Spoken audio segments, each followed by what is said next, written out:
لا حول ولا قوة إلا بالله العلي العظيم. أعوذ بالله من الشيطان اللعين الرجيم. بسم الله الرحمن الرحيم. الحمد لله رب العالمين، والصلاة والسلام على أشرف الأنبياء والمرسلين، خاتم النبيين طه وياسين بالقاسم محمد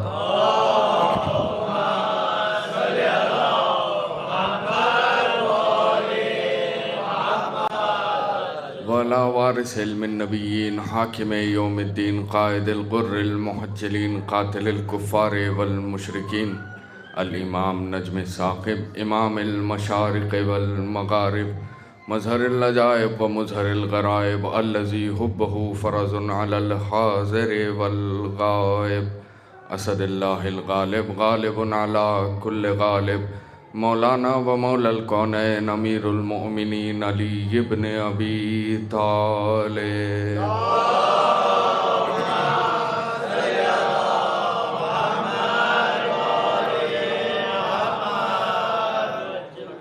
وعلى اہل بیتہ الطیبین الطاہرین المعصومین المظلومین، ولعنت اللہ علی اعدائہم اجمعین.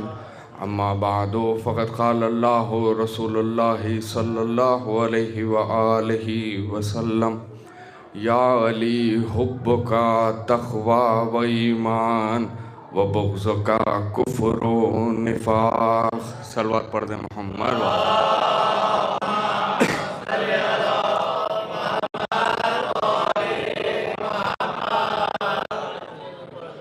عزیزان محترم،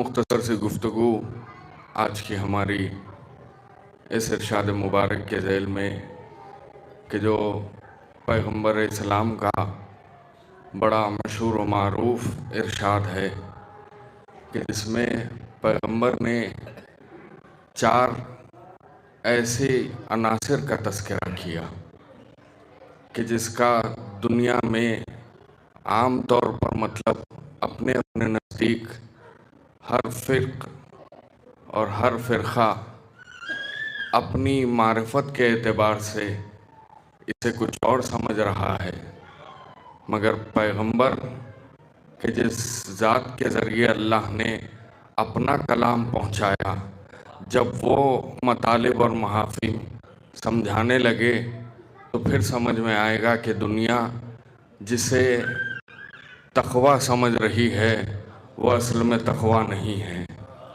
دنیا جسے معرفت سمجھ رہی ہے وہ اصل میں معرفت نہیں ہے، دنیا جسے کفر سمجھ رہی ہے وہ اصل میں کفر نہیں ہے، اور دنیا جسے نفاق سمجھ رہی ہے وہ اصل میں نفاق نہیں ہے، بلکہ پیغمبر نے بتلایا ہے. اور چاروں چیزوں کو مولا کائنات امیر المومنین علی ابن ابی طالب علیہ السلام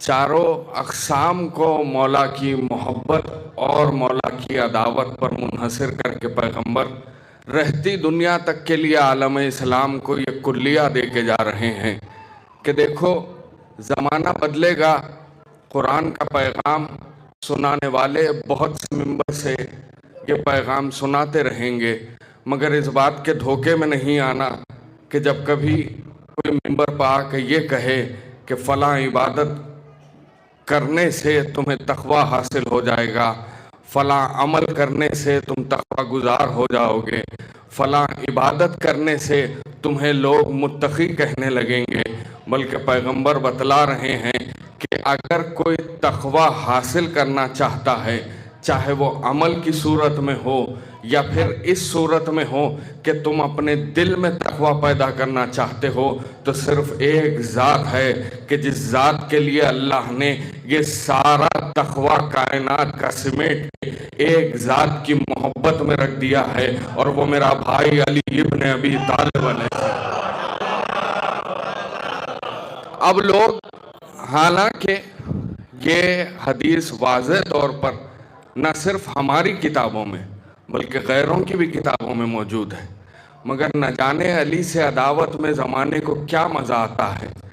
شاید کوئی ایسا بدلہ نظر آتا ہے کہ یقیناً ان کے باپ دادا علی کے تیغ کے نیچے آئے تھے، وہی اثر ہے، وہی زبان ہے کہ جو آج منہ چڑھ کے بولنے لگے ہیں کہ یہ جو علی کی محبت ہے، ہاں بے شک ہم محبت تو کرتے ہیں مگر اس طریقے سے نہیں کہ جیسے پیغمبر نے بتلایا ہے۔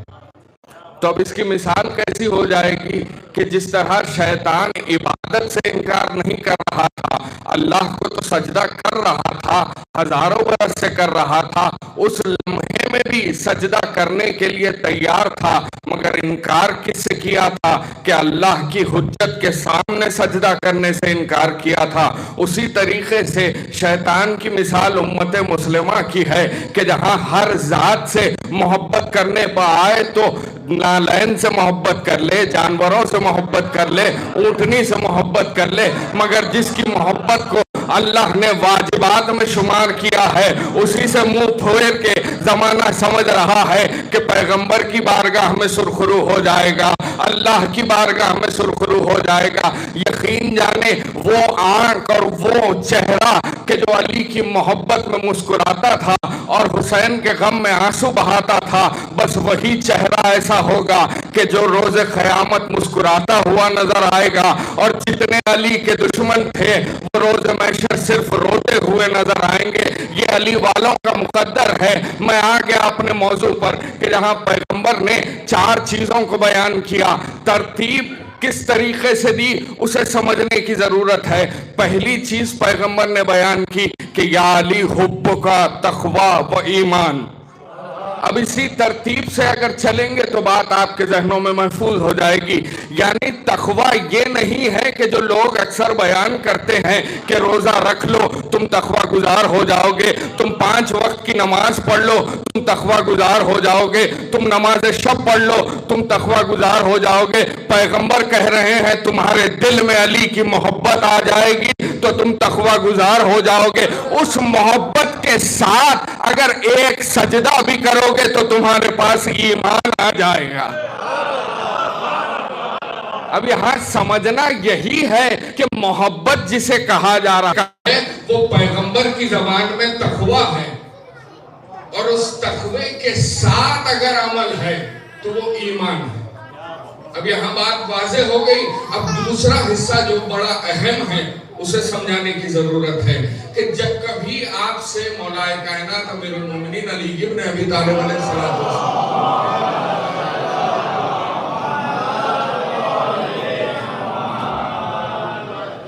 زمانہ سوال کرے تو یہ بات ہمیشہ ذہنوں میں محفوظ رکھے اور اسی حدیث کی روشنی میں جواب دیا کرے۔ یوں تو بہت سے جوابات ہیں، بہت سی دلائل ہیں، مگر جب کبھی ایسے علی کی عداوت سامنے آئے کہ جہاں چہرے پر نقاب ہو ظاہری محبت کا۔ اب فی زمانہ گفتگو ہو رہی ہے، میں اپنے بزرگوں سے معذرت کے ساتھ کہ ان کے علم میں اضافہ نہیں ہے مگر کمسن بھائیوں کے لیے بیان کر رہا ہوں کہ آپ جب دیکھتے ہیں کہ سوشل میڈیا پر ایسے کئی فرقے وارانہ گفتگو کی جاتی ہے کہ جن میں ظاہر بظاہر اہل بیت سے محبت جتائی جا رہی ہے۔ ایسا کون ہے کہ جو علی سے بغض منبر پر آ کے بیان کرے؟ کوئی نہیں ہے۔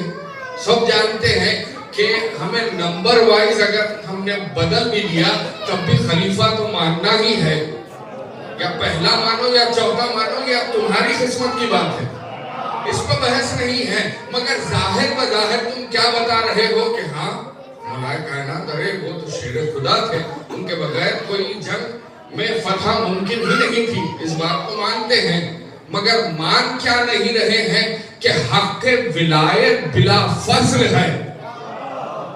یہاں بات تمہارے چوتھے ماننے کی نہیں ہے، بلکہ بات تو تب ہے کہ جب تم یہ کہو کہ بعد رسول بلا فضل سوائے علی کے رسول کا کوئی جانشین تھا ہی نہیں۔ ورنہ ایسی والی محبت نہ علی کو چاہیے نہ علی کے چاہنے والوں کو چاہیے۔ تم آج ہمیں یہ بات سنا کہ کیسے خوش کر لو گے؟ نہ علی اس وقت خوش ہوئے تھے، نہ علی کا حقیقی چاہنے والا آج بھی اس دھوکے میں آئے گا کہ ہاں چلو پھر بھی کچھ تو کہہ رہے ہیں۔ نہیں، ہمیں چاہیے ہی نہیں. تمہارے تعریف کرنے میں علی کی کوئی برتری نہیں ہے، بلکہ علی کو بلا فصل ماننے میں تم انسان کہلانے کے قابل ہو گے.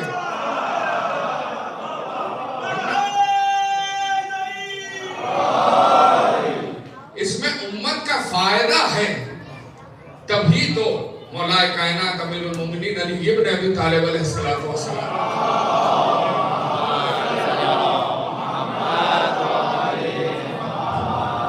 دیکھیں کچھ باتوں میں بیان کرنے کی ضرورت ہوتی ہے. نہج البلاغہ جو مجموعہ ہے مولا کائنات کے کلام کا، یہ مولا کائنات کے علم کی انتہا نہیں ہے، بلکہ یہ تو سید رضی کے کشکول کا نام نہج البلاغہ ہے.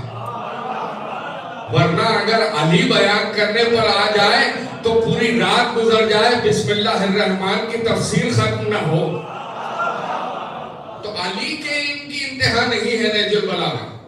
یہ تو محنت ہے جناب سید رضی کی کہ انہوں نے مولا کائنات کے خطبوں کو جمع کیا، ان کے خطوط کو جمع کیا. ان میں سے ایک خطبہ کے جو مولا کائنات نے اپنی ظاہری خلافت کے آغاز کے بعد دیا ہے، اور جو مولا کائنات کی ظاہری خلافت ہے 4.5 برس، 4 سے 4.5 برس، ان میں 3 جنگیں ہیں کہ جو بڑی اہم ہیں تاریخ اسلام کی. یہی کسوٹی بنا بعد نبی اس بات کو سمجھنے کے لیے کہ دائرہ اسلام میں کون تھا اور کون نہیں تھا. جس نے پیغمبر کی زندگی کے بعد علی کا ساتھ نہیں دیا، پھر اس کے اسلام یا مسلمان ہونے پر شک کس بات کا ہے؟ وہ تو دائرہ اسلام سے خود بخود خارج ہو گیا.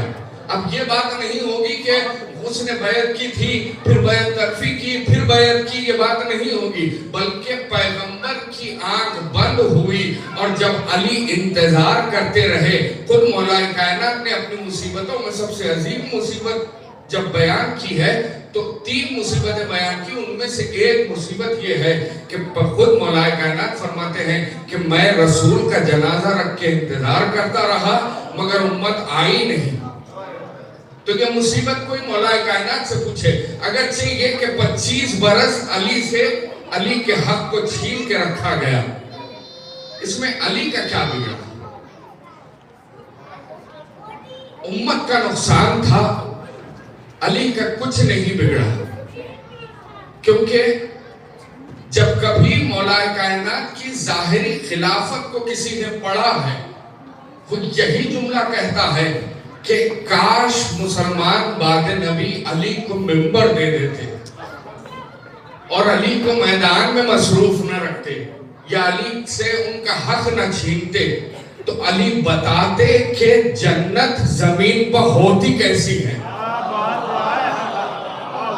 اگر جنت کا کوئی نمونہ زمین پر دیکھا جا سکتا تو علی کو حکومت دے کے زمانہ دیکھتا کہ علی بتاتے کہ زمین پر رہتے ہوئے جنت کا کیا لطف ہے.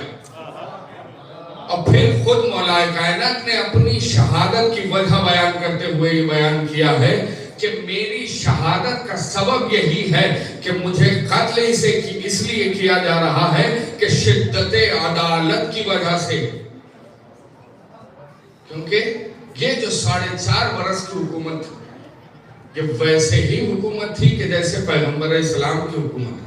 یہی وجہ ہے کہ جب مولا کائنات پہلی بار اپنی ظاہری خلافت میں جب منبر پر تشریف لے جا رہے تھے تو پہلے زنے پر مولا نے قدم رکھا، نہ پہلے پر بیٹھے، نہ دوسرے پر بیٹھے، نہ تیسرے پر بیٹھے. کیونکہ جو نبی کے بعد جانشین بن کے بیٹھے تھے انہوں نے کیا کیا کہ یہ نبی کا زنا ہے، یہاں نبی بیٹھا کرتے تھے، ہم یہاں نہیں بیٹھیں گے. تو پہلا والا اس سے نیچے بیٹھنے لگا، دوسرا والا اس سے نیچے بیٹھنے لگا، تیسرا والا اس سے نیچے بیٹھنے لگا. علی جب گئے ہیں منبر پر تو جہاں جس طرح نبی بیٹھا کرتے تھے اسی طرح اپنے آپ کو منبر کو پہنچا کے ثابت کیا ہے کہ اگر جانشین رسول خدا کوئی حقیقی طور پر ہے تو دیکھو میرے عمل سے سمجھ میں آ جائے گا کہ جہاں نبی بیٹھتے تھے وہیں علی بیٹھے گا.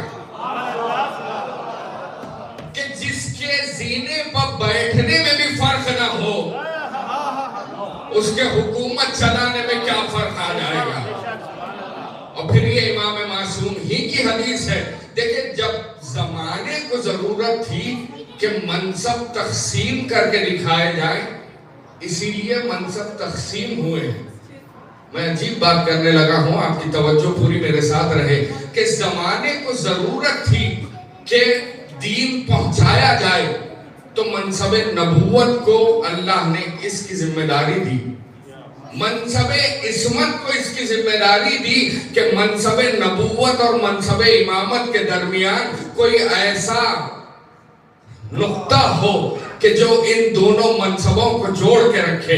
اور اس کے بعد منصب امامت کو یہ ذمہ داری دی کہ جو بھی منصب نبوت اور عصمت کی محنت ہے اسے صبح قیامت تک باقی رکھا جائے تو وہ منصب امامت کو سونپ دی گئی. ورنہ تو یہ وہ نور ہے کہ جو تقسیم ہو کے کوئی محمد بنا، کوئی فاطمہ بنی، کوئی علی بنا، کوئی حسن بنا، کوئی حسین بنا، ورنہ تقسیم کر دیا جائے تو یہ ایک نور کے دو حصے ہیں، ان دونوں کو بھی ملا دیا جائے تو 14 کا نور ایک ہے.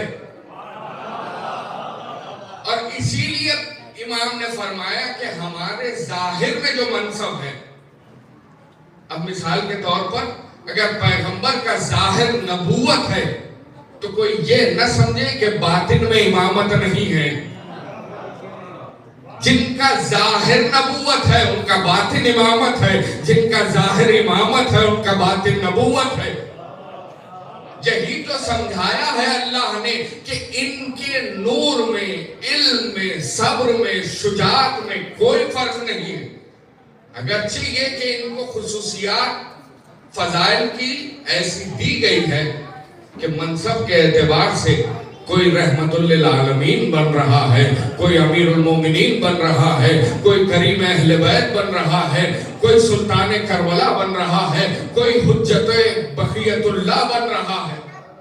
تو یہ منصب کے ساتھ ساتھ مخصوص فضائل تقسیم کیے ہیں اللہ نے. ورنہ اگر جمع کر دیا جائے تو ایک نور.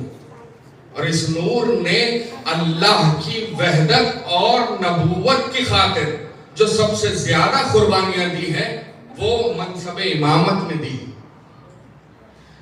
اب اس کے لیے مثال ضروری ہے یہ بات سمجھانے کے لیے، کیونکہ پیغمبر اسلام کی اعلان رسالت سے لے کر پیغمبر کی ظاہری طور کی جو حیات تھی، جب تک کہ پیغمبر کی آنکھ بند ہوئی ہے، نصرت اور حفاظت کی ذمہ داری منصب امامت کی رہی. اب جیسے ہی پیغمبر دنیا سے حجاب فرما چکے تو اب کسی ایسے منصب کی ضرورت تھی کہ جو زمانے کو حق امامت بتائے.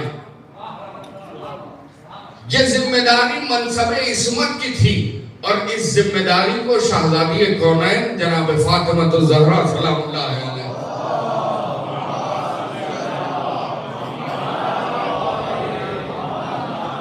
شہزادی نے پورا کیا اس صورت میں کہ جہاں امامت کا تعارف اور امامت کے حق کو ظاہر کیا.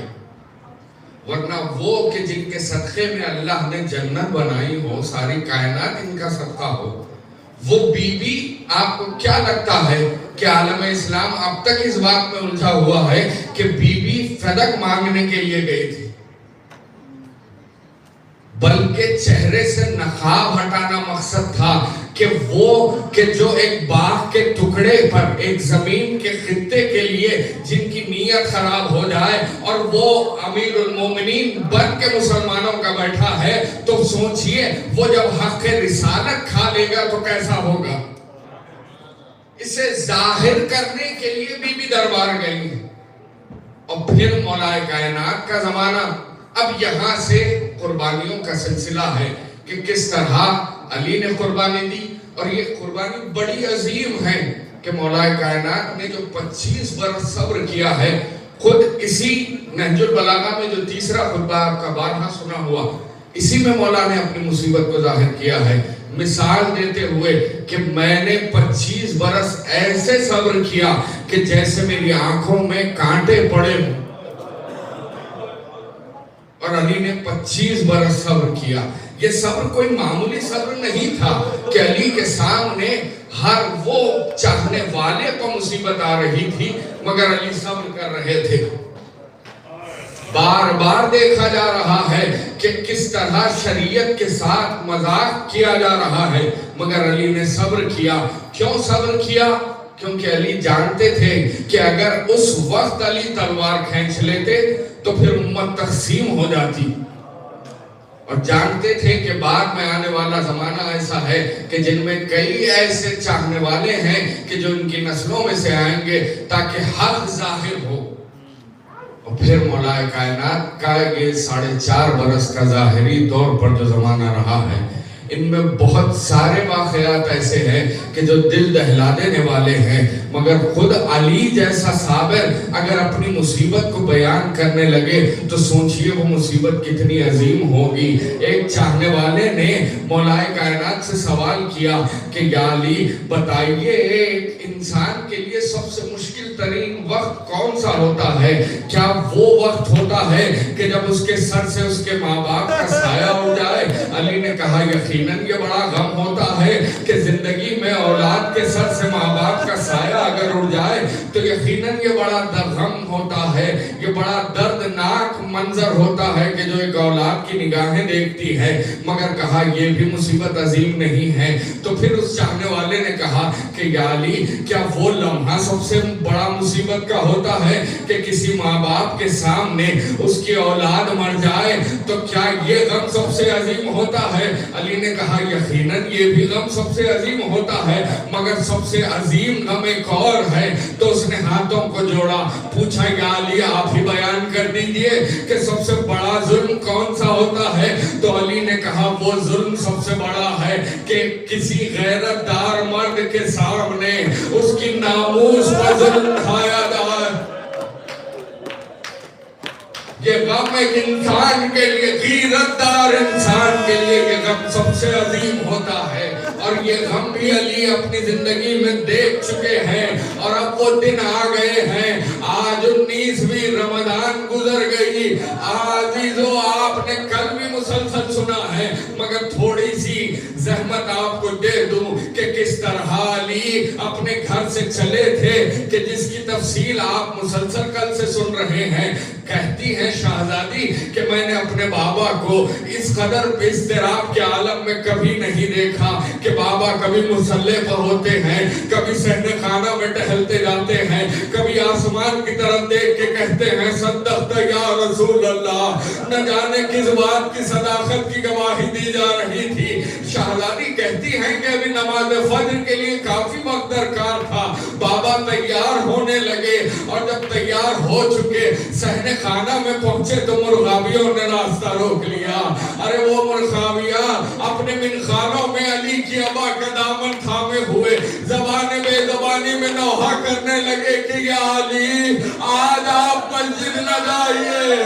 مڑ کے شہزادی سے وصیت کی کہ بیٹی ہمارے بعد ان کے دانے پانی کا اہتمام کر سکو تو انہیں رکھنا ورنہ انہیں آزاد کر دینا. علی دروازے تک پہنچے تھے تو کمر بند زنجیر میں الجھ کے زمین پر گرا. علی نے کمر بند اپنے کمر پر کستے ہوئے کہا انا للہ و انا الیہ راجعون. علی کی سواری مسجد پہنچی، اذان کہی، محراب میں آئے. آج کی صبح نماز فجر کی پہلی رکعت کا پہلا سجدہ علی نے عالم صحت میں ادا کیا. دوسرا سجدہ ادا نہ کر سکے. ابن ملجم کی تلوار علی کا فرق مبارک تاریخ.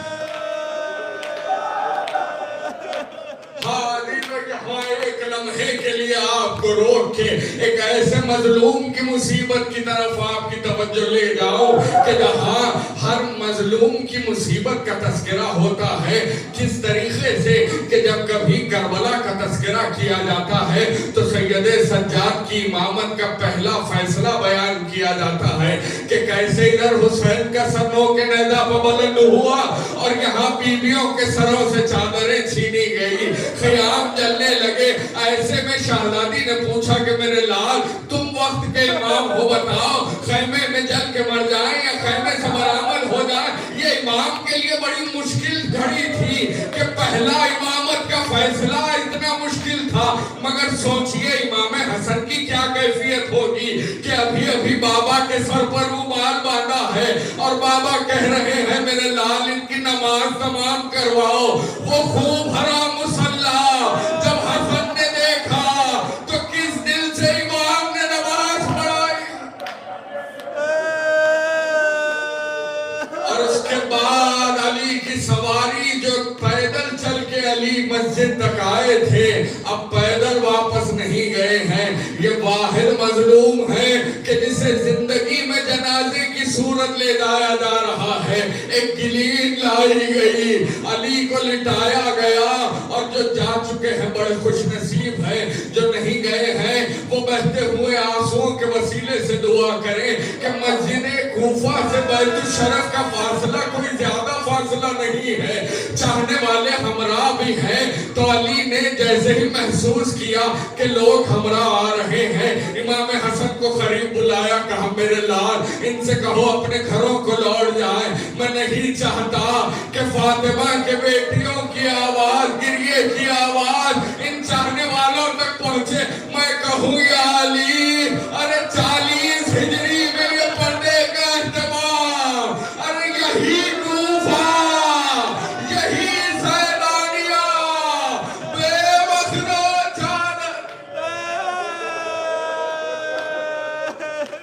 امام کو گھر لا لیا گیا اور آج 19ویں رمضان کا دن تمام ہوا. یہ کیسے امام نے گزارا ہوگا اسے لفظوں میں بیان نہیں کیا جا سکتا. ایک طبیب کو بلوایا گیا کہ جو امام حسن کے پاس کسی چاہنے والے نے آ کے خواہش کی کہ مولا اگر آپ اجازت دیں تو اس طبیب کو دکھایا جائے کہ امام کا زخم کیسا ہے. وہ طبیب جب پہنچا اس کا جو بھی طریقہ تھا اس نے جیسے ہی امام مولا کائنات کے فرق مبارک پر نظر کی اس نے اپنا امامہ اپنے ہاتھوں پر لیا اور کہا یا علی آپ وصیت فرما دیجئے کہ یہ زخم منحمل ہونے والا نہیں ہے. امام حسن نے اس طبیب کے کاندھے پر ہاتھ رکھا, کہا بھائی آہستہ بول کہ پردے کے پیچھے میری محنت بس ہو چکی مجلس. عزیزو اس طبیب نے ایک مشورہ امام کو دیا, حالانکہ امام میں وقت ہے, امام جانتے ہیں کہ مصلحت کیا ہے, مگر اس نے مشورہ دیا کہ جب تک علی زندہ ہے اس کی کوشش کی جائے کہ علی کو زیادہ تر شیر پلایا جائے, غذا میں